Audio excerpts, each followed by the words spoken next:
Jobs are down. Money is down. Rent is going up. Groceries are going up. PBS just got its funding cut, and by September 30th, they're going to be up out of here.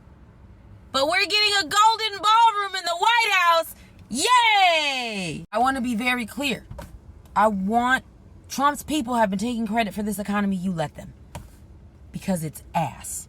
The Midas Touch report just said that the jobs are down. That this shit, you haven't seen the likes of this type of shit since the Great Recession. That was '08. That was '09. Not the Great Depression. We said the Great Recession. All right? And I lived through them times. My mom was one of the first people to lose her job because she was in the mortgage industry.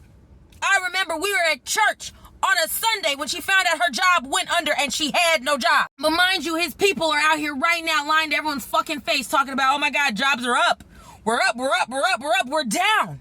We are down bad. That little 4.2% of unemployment, I promise you on everything. That number is way worse than they were. Like I said, I don't even know what to say anymore other than this can't go on this way. You cannot genuinely fuck over this many people and then think that you're not going to see serious ramifications behind this.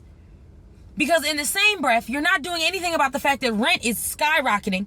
It just keeps getting higher and higher and higher, and we're not doing anything about the wages. So the wages are getting lower or staying here. Everything else is getting higher. And then in the same breath, you have a president who is also literally writing executive orders that are criminalizing homelessness. So then when y'all are eventually priced out of your homes and the apartments that you rent, and then when you're forced on the streets, because keep in mind, these shelters and things are not going to be able to hold the amount of people that will be affected by this. Because eventually, when you start to see the effects of the cuts of SNAP and Medicaid and Section 8, the rates of homelessness will increase. It will skyrocket. And when it skyrockets, and when people are no longer able to afford their homes, and he's made it where being homeless is illegal or essentially criminalized, you go to jail. And I don't think it's far-fetched for me to think that like rich billionaires, places like BlackRock and like Jeff Bezos won't come up with things like little neighborhoods to put you guys in. And then, you get your food, you get your stuff, you get all the things, but you don't get actually any money. And the reason how you pay for it is by working. Or you do get like a little stipend, but you don't get the full stipend because the money comes out to pay for the house that you're in. It's a nice house. It's fully furnished, all the things you can get it looking however nice you want it, but you don't own it. That's essentially where I feel like it is. And the only way, and like, that's how they get you into the start of it. That's how they started off, by rounding up all the homeless people and putting them there. And essentially it's slave labor without the prison part.